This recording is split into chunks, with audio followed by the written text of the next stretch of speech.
మంచిది. దేవునికి స్తోత్రం చెప్తాం. హల్లెలూయా.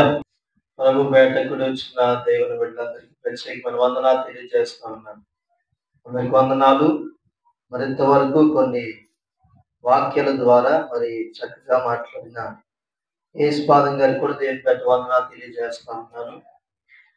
మరి ఈ సమయంలో చక్కగా కొద్ది నిమిషాలు దేవుని వాక్యాన్ని మనం నేర్చుకుందాం. దేవునికి స్తోత్రం చెప్తాం. హల్లెలూయా, హల్లెలూయా. మరి సమయంలో మనము దేవుని వాక్యాన్ని నేర్చుకుందాం. కొద్ది నిమిషాలు దేవుని వాక్యాన్ని విందాం. దానికంటే ముందుగా చిన్న ప్రార్థన చేసుకుందాం. మహాపరిశుద్ధుడైన మహాగణుడైన మా యేసయ్య, నీ పరిశుద్ధమైన అతి శ్రేష్టమైన నామానికి స్తుతులు స్తోత్రాలు చెల్లిస్తున్నాం ప్రభా.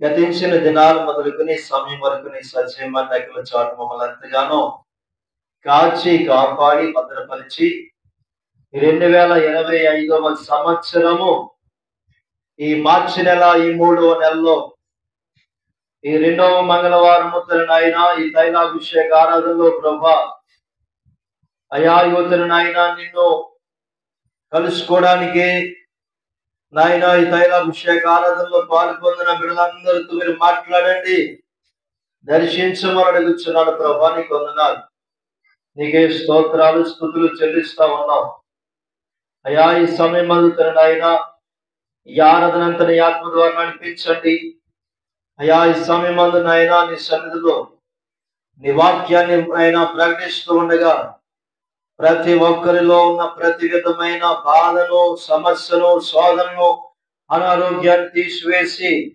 పరిపూర్ణ ఆరోగ్యముతో నింపినైన నీ సన్నిధిలో నిలబెట్టుకోమని మీరే సహాయం చేసి ప్రభు చూపించిన నడిపించమని మహిమా ఘనత ప్రభావం మీరే పొందుకోమని నజరేయుడైన యేసుక్రీస్తు నామములో అడుగుచున్నాను మా పరమ తండ్రి, ఆమేన్. దేవునికి స్తోత్రం చెప్దాం. హల్లెలూయా. మరి పేరు కర్రి శ్రీనివాస్ వర్మ.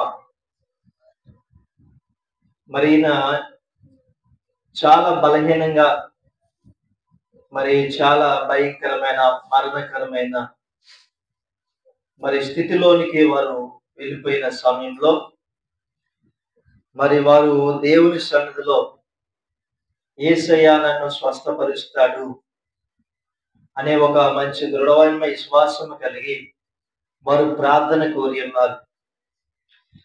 మరి గతించిన నెలలో ఇదే తైలాభిషేక ఆరాధన రోజున మరి వారింటికి వెళ్ళి మేము ప్రార్థన చేయడానికి వెళ్ళాం. వెళ్ళినప్పటికీ ఆయన చాలా బలహీనంగా ఉన్నాడు.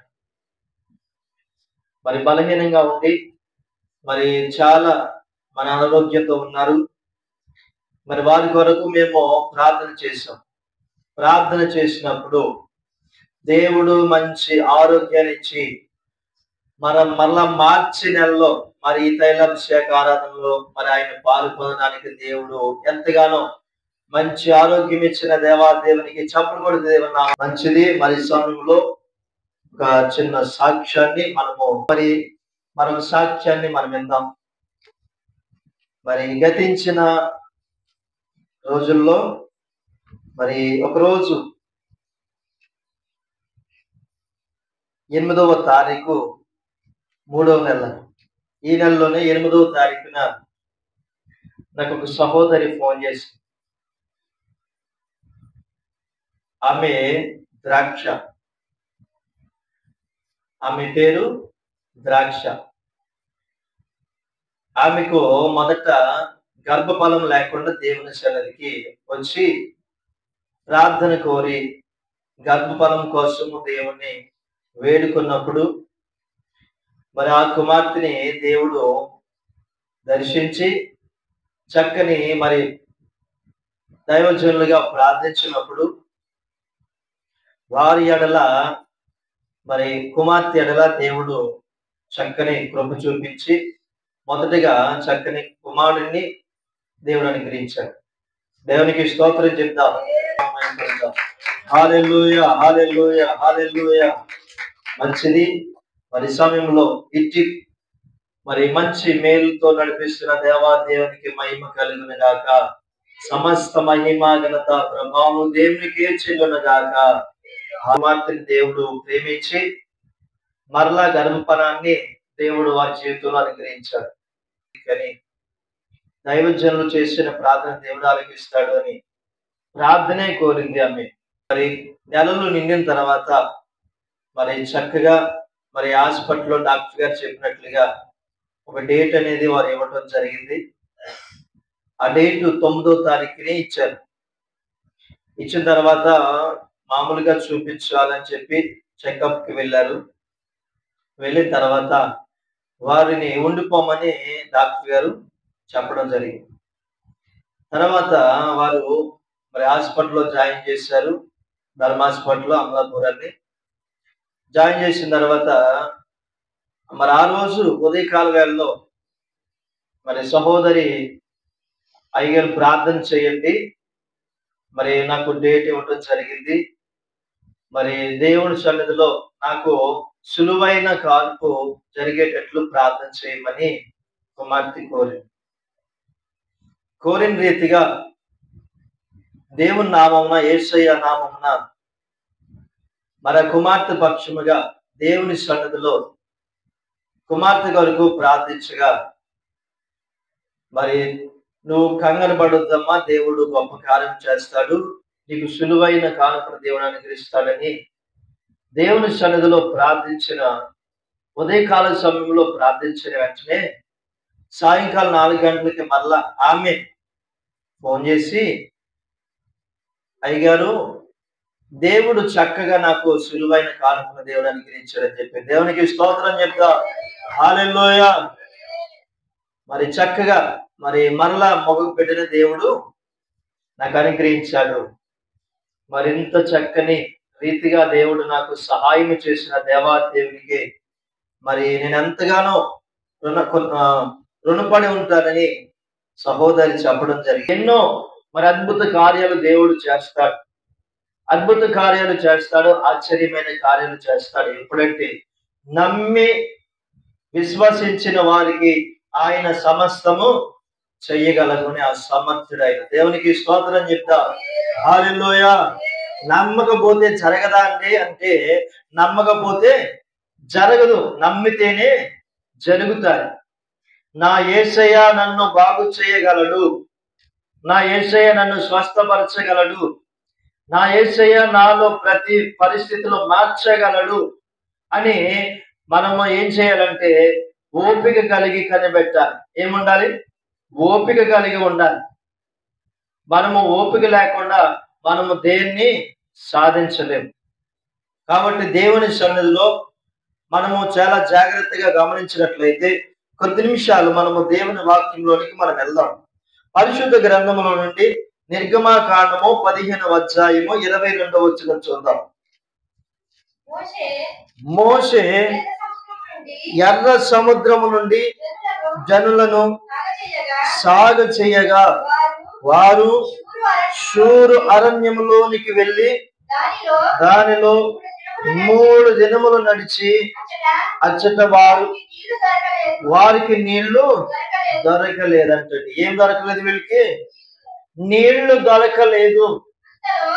అంతలో వారు మారాకు చేరారండి.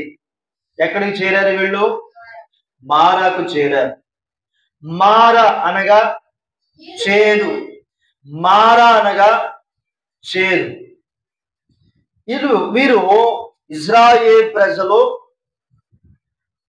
దేవుడు మన మోషేకు చెప్పిన ప్రకారముగా ఒక దైవజనుడిని ఏర్పాటు చేశాడు, ఒక సేవకుడిని నిర్మించాడు. నిర్మించిన తర్వాత వారిని నడుస్తూ ఉన్నారు. నడుస్తున్న సందర్భంలో వీరు మార అనే ఒక ఊరికి వచ్చారు. ఈ మార అనే దేశంలో ఎన్ని రోజులు నడిచారంటే మారాకు రాకముందు 3 దినాలు వారు నడిచారు. ఎక్కడది? షూరు అనే అరణ్యములోనికి. షూరు అనే అరణ్యంలో 3 రోజులు నడిచారు. నడిచిన తర్వాత వారు అంతలో వారు మారాకు చేరారు. మారా అనే ఒక ఊరికి చేరారు. మారాలో నీళ్లు ఎలా ఉన్నాయంట? చేదైన. చదవండి. మారా నీళ్లు చేదైనవి గనుక వారు ఆ నీళ్లు త్రాగలేకపోయిరి. అందువలన దానికి మారా అను పేరు పెట్టారు. మారా అనగా చేదు. కొన్ని సందర్భాల్లో మనకు కొన్ని పేర్లు పెడతా ఉంటారు ప్రజలు. వీడికా బాగుపడడు, వీడింకా బ్రతకడు, ఇతనింకా మంచిగా జీవించలేడు, ఇతను ఇంకా క్షేమముగా ఉండలేడు అని మనుషులు ఆలోచిస్తా, చెబుతా, మాట్లాడుతూ ఉంటారు. కొన్ని సందర్భాల్లో మనుషులు చెప్పే మాటలు ఏంటంటే, ఈయన చరిత్ర అయిపోయింది, ఈయన బ్రతుకు ఇక్కడితో ముగించబడుతుంది, ఇక ఏమీ చేయలేరు అని మనుషులు భయపెడతా ఉంటారు. ఇక్కడ వీరు కూడా మారా అనే ఒక పేరు వారు పెట్టారు. చూడండి దేవుని బిడ్డలారా, ఈ మారా అనేది చేదైన అనుభవం. రూతు గ్రంథము 1వ అధ్యాయము 20 వచనాన్ని మనం చూద్దాం. ఆమె సర్వశక్తుడు నాకు చాలా దుఃఖము కలుగు చేసిన గనుక నయోమి అనొద్దు, మారానమంటా ఉన్నది. ఇక్కడ ఒక కుటుంబం ఉంది. ఆ కుటుంబం ఎవరంటే నయోమి యొక్క భర్త. వారి మొదటి వచనంలో, న్యాయాధిపతులు ఏలిన దినమందు దేశంలో కరువు కలుగగా యోధా బెత్లెహేములో నుండి ఒక మనుషుడు తన భార్యను తన 2 కుమారులను ఎంటబెట్టుకుని మోయాబు దేశమునకు కాపురమున్నట్టుకు వెళ్ళెను. ఎంతమంది అంటే ఇప్పుడు 4, భార్య భర్త 2 పిల్లలు. వారు 2 తీసుకుని వారు ఎక్కడికి వెళ్ళారంట? మోయాబు దేశానికి కాపురం ఉండడానికి వెళ్ళారు. మోయాబు దేశానికి కాపురం ఉండడానికి ఎందుకు వెళ్ళారంటే, సంతోషముగా ఉండాలని, ఆనందంగా బ్రతకాలని, సుఖముగా ఉండాలని, సంతోషముగా జీవించాలని. మనమందరము కోరుకునేది ఏంటి? కూర్చున్న వాళ్ళమందరము ఆనందంగా ఉండాలి, సంతోషముగా జీవించాలి, ఆరోగ్యవంతులుగా ఉండాలి, బలవంతులుగా బ్రతకాలి అని మనము ఆశపడుతున్నట్లయితే మరి దేవుని వాక్యము మనం గమనించాలి. వీరు కూడా ఆనందంగా బ్రతకాలని వారు అనుకున్న సందర్భంలో అర్ధంతరముగా వారి జీవితంలో విషాదము చోటు చేసుకుంది. ఏం చేసుకుంది? విషాదము చోటు చేసుకుంది. కొన్ని సందర్భాల్లో మన జీవితాల్లో కొన్ని మరి పరిస్థితులు విషాదము మనల్ని నింపుతా ఉంటాయి. ఈ నింపుట ద్వారా మన జీవితాన్ని ఏం చేసుకుంటామంటే, మనము గాయం చేసుకుంటా ఉంటాం, బాధపడి మన జీవితాన్ని మరి మనమే ఇక్కడితోనే మనం బ్రతుకుని మనం అనుకుంటా ఉంటాం. నా జీవితం ఎందుకు, ఎప్పుడు చూసినా ఇంతే, నా బ్రతుకు మారదు, నా జీవితం మారదని మనం అనుకుంటా ఉంటాం. దేవుని సన్నిధిలో దేవుని వాక్యము సెలవిస్తా ఉంది, నయోమి కూడా నా బ్రతుకు ఇంతే అని అనుకుంది. ఎందుకనంటే ఆమె ఆనందంగా బ్రతకాలి, సంతోషంగా బ్రతకాలని చెప్పి ఆమె ఏం చేసిందంటే, తన పిల్లలకు కూడా పెళ్లిళ్ళు చేసింది. వెళ్ళిన వారు ఎంతమంది? 4. వారితో కలిసి 2. ఎంతమంది? 6 కలిసి ఆనందంగా బ్రతకాలనుకున్నారు. అర్ధాంతరంగా 3 చనిపోయారు. ఎవరు చనిపోయారు? 3 చనిపోయారు. ఎవరు వాళ్ళంటే, నయోమి భర్త, వారిద్దరి కుమారులు. ఇప్పుడు ఎవరు బ్రతుకున్నారు? స్త్రీలు మాత్రమే బ్రతుకున్నారు.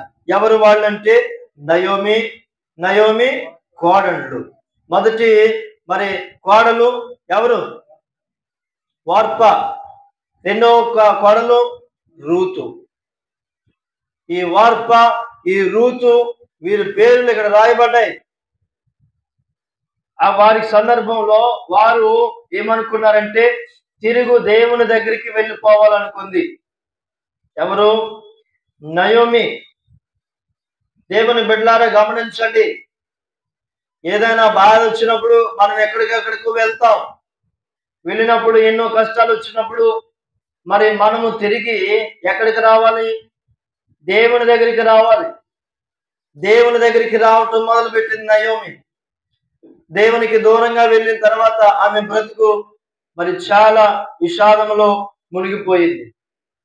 మునిగిపోయి ఆమె బ్రతకడమే కష్టమని ఆమె కన్నీరు కారుస్తూ ఉన్న సందర్భంలో మరి ఆ సమయమందు మరి ఆమెకు దేవుడు ఒక కోడలుని వారికి తోడుగా ఇచ్చాడు.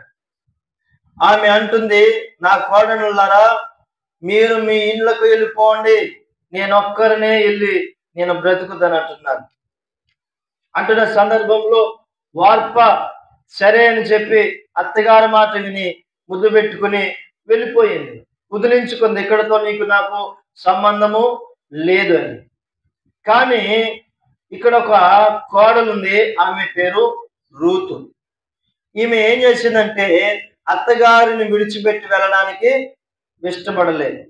కొన్ని సందర్భాల్లో మన జీవితంలో కష్టాలు వచ్చినప్పుడు, బాధలు వచ్చినప్పుడు మనల్ని విడిచిపెట్టకుండా కొందరు ఉంటారు. వారే నమ్మకమైన వారు. దేవునికి స్తోత్రం చెప్తాం.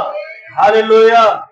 ఎవరు విడిచిపెట్టినా, ఎవరు దూరంకి వెళ్ళినా, కానీ ఎప్పుడు విడిచిపెట్టకుండా ఉండేవాడు ఒకరున్నాడు.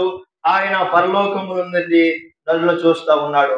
ఆయనే దేవాదేవుడైన యేసయ్య. దేవునికి స్తోత్రం చెప్తా. హల్లెలూయా. రూతు మనసును మార్చాడు. నయోమికి సహాయం చేయాలని దేవుడు కోరుకున్నాడు. దేవుని బిడ్డలారా, మీకు సహాయం చేయడానికి దేవుడు ఎవరొకరిని ఏర్పాటు చేస్తాడు. ఎవరంటే ఒకవేళ వారు నీ తోటివారు, నీ పక్కవారు, నీ సేవకుడు, నీ పాస్టర్ గారు, ఎవరొకరి ద్వారా దేవుడు నీకు సహాయం అందిస్తాడు. వారిని నీవు మరి ప్రార్థన కోరాలి. ఇక్కడ చాలా జాగ్రత్తగా గమనించండి. ఇక్కడ ఈ నయోమి అంటుంది, నా బ్రతుకు చేదు బ్రతుగా మారిపోయింది. నా బ్రతుకు ఇంకా ఇక్కడితో నేను ముగించాలని అనుకుంటున్నాను. కాబట్టి నీ బ్రతుకు నీవు బ్రతుకుమన్నప్పుడు నయోమి రూతు ఏమంటుంది? అమ్మా, అత్తగారితో అంటుంది, నీ దేవుడే నా దేవుడు, నీవెక్కడుంటే నేను అక్కడే ఉంటాను, కాబట్టి నీతోనే వస్తానని వెళ్తా ఉన్నాను. ఈమె బ్రతుకు ఏ బ్రతుకమైపోయింది? చేదైన బ్రతుకుగా మార్చబడింది. ఇజ్రాయేలు ప్రజలు నడుచుకుంటూ వెళ్తా ఉన్నారు. ఈ నయోమి, ఈ రూతు కూడా ఏం చేస్తుంది? వారి యొక్క దేశాన్ని నడుచుకుంటూ వెళ్తున్న సందర్భంలో ఈ మాటలు మనం గమనించినట్లయితే, ఈ రూతు, నయోమి మరలా ఎవరి దగ్గరికి వచ్చారు? దేవుని దగ్గరికి వచ్చాడు. దేవుని దగ్గరికి వచ్చిన తర్వాత దేవుడు వారికి మేలు చేశాడు. ఎటువంటి మేలు చేశాడు చూడండి. ఆమె ఇద్దరు వచ్చిన తర్వాత వీరు మరలా నలుగురుగా మార్చబడ్డారు. దేవునికి స్తోత్రం చెప్పండి. హల్లెలూయా. పోగొట్టుకున్నది మరలా వీళ్ళు ఏం చేశారు? పొందుకోగలిగారు. ఎందువల్లంటే వారు యేసయ్య దగ్గరికి వచ్చారు. ఈ రోజున దేవుని సన్నిధిలో దేవుని వాక్యాన్ని వింటున్న ప్రియబిడ్డలారా గమనించండి. నీవు పొందుకోవాలనుకున్నది కావాలంటే యేసయ్య పాదాల చెంతకి వచ్చినట్లయితే ఆయన నీకు ఇవ్వడానికి ఇష్టపడతాడు. చూడండి, 4వ అధ్యాయము 14వ వచనాన్ని మనం చదివినట్లయితే, అప్పుడు స్త్రీలు, ఈ దినమున నీకు బంధువుడు లేకుండా చెయ్యని యెహోవా స్తుతినందనుగాక. నీకు ఆపదలో ఆదుకునే వారిని దేవుడు అనుగ్రహించాడు. నీకు మరి సహాయం లేదని నువ్వు ఏడుస్తున్న సందర్భంలో ఆయన పాదాల చెంత నువ్వు అడిగావు కాబట్టి నీకు బంధువులు లేకుండా చేయని ఏం చేశాడు ఆయన? బంధువులను ఇచ్చాడు. బంధువులు లేకుండా చేయలేదు ఆయన. బంధువుల్ని ఇచ్చాడు, స్నేహితుల్ని ఇచ్చాడు. ఈరోజు నువ్వు దేవుని మందిరంలోనికి వచ్చావంటే, ఒక సంఘంలోనికి వచ్చావంటే నీవు బంధువులను ఏర్పరచుకున్నావు అన్నమాట. ఎవరా బంధువులు? ఆత్మీయమైన బంధువు. స్నేహితులను సంపాదించుకున్నావు అన్నమాట. ఎవరా స్నేహితులు? ఆత్మీయమైన స్నేహితులు.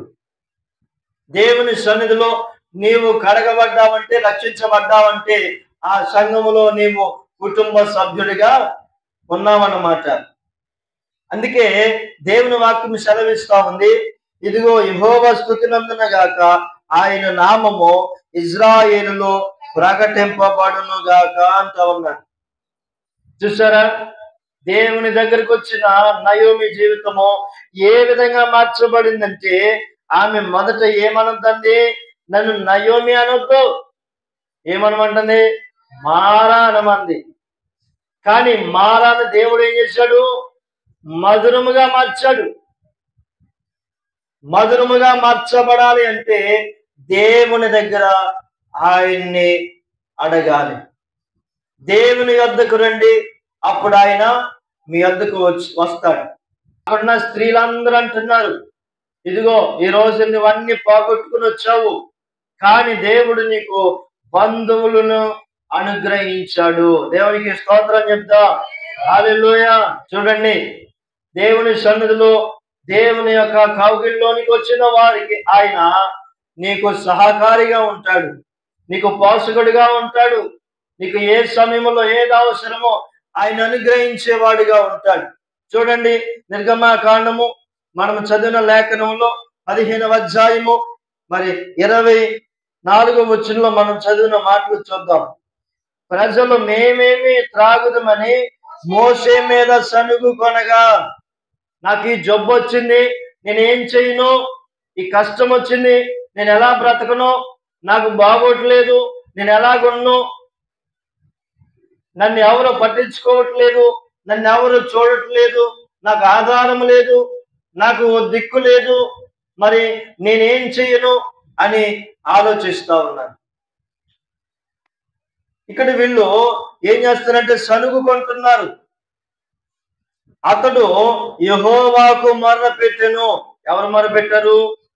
మోషే యెహోవాకు మొర్రపెట్టాడు. దేవుని ప్రియబిడ్డలారా, దేవుని నీకు ఈ సమయంలో నీకు ఏ విధమైన సమస్య నువ్వు ఎదుర్కొంటున్నావో, ఏ విధమైన పరిస్థితుల ద్వారా నువ్వు వెళ్తున్నావో దేవుడు చూస్తున్నాడు. చూడడమే కాకుండా నీవు మొరపెడతావేమని ఆయన గమనిస్తున్నాడు. కాబట్టి ఇక్కడ చూడండి, మోషే ఏం చేస్తున్నాడు? అతడు యెహోవాకు మొరపెట్టెను, అంతటా యెహోవా అతనికి ఒక చెట్టును చూపించెను. దేవునికి స్తోత్రం చెప్పండి. హల్లెలూయా. నిజముగా నీవు నీ అవసరతలను, నీ బాధను, నీ యొక్క ఇక్కట్లను, నీకు కలిగిన ప్రతి విధమైన సమస్యను ఆయనకు మొరపెట్టినట్లయితే ఆయన నీకు ఒక ఆధారాన్ని ఏర్పాటు చేసేవాడు. ఆయన నీకు ఒక సహకారాన్ని ఏర్పాటు చేసేవాడై ఉన్నాడు. నీవు ఆయనకి మొదట ఏం చేయాలి? మొరపెట్టాలి. ఏం చేయాలి? మొరపెట్టాలి. ఇక్కడ వారు మొరపెట్టినట్లే వారికి ఏం చూపించాడు? చెట్టును చూపించాడు. ఈరోజు నీకు ఏది అవసరమో అది దేవుడు నీకు చూపించబోతా ఉన్నాడు. కాబట్టి గమనించండి, అది ఆ నీళ్లలో వేసిన తర్వాత నీళ్లు మధురము రాయను. ఏమైపోయాయంట? మధురమైపోయింది. ఎప్పుడైతే యేసయ్య మనలోనికి వచ్చాడో మన జీవితం ఏమైపోయింది? మధురమైన జీవితముగా మారిపోతుంది. ఆయనకి మొరపెట్టినట్లయితే, నిజముగా మొరపెట్టి వారికి ఆయన ఉత్తరం ఇచ్చేవారిలో ఏదియో మీకు రానియను, నిన్ను స్వస్థపరచు యెహోవాను నేనే అని. నిన్ను స్వస్థపరచు యెహోవాను నేనే. కాబట్టి దేవుని బిడ్డలారా, మనము ఏం చేయాలంటే ఆయనకి మొరపెట్టాలి. ఏం చేయాలి? ఆయనకి మొరపెట్టాలి. మొరపెట్టే వారికి ఆయన సహాయకుడిగా ఉంటాడు. నీ పరిస్థితులను, నీ స్థితిగతులను ఆయన అర్థం చేసుకుని నీకు గొప్ప మేలు చేయగలడు. ఇప్పుడు మనము చూసిన నిన్న సాక్ష్యాన్ని బట్టి మనము దేవుని యొక్క మరి ఆధారం కలిగిన ఆ యేసయ్య మరి చేయగలిగిన గొప్ప కార్యాలు మనం చూస్తూ ఉన్నాం. మన జీవితంలో ఇంకా బహుబలమైన కార్యమును మనము చూడాలంటే, మారా వంటి చేదైన బ్రతుకును ఆయన మధురముగా మార్చాలంటే మనం ఆయనకి మొరపెట్టవలసిన వారిగా ఉన్నాం. ఆయనకి మొరపెడితే ఆయన నీ బ్రతుకును మారుస్తాడు. మన బ్రతుకులను బంగారమైన బాటకైనా మారుస్తాడు. అట్టి కృప దేవుడు మనకు అనుగ్రహించునుగాక.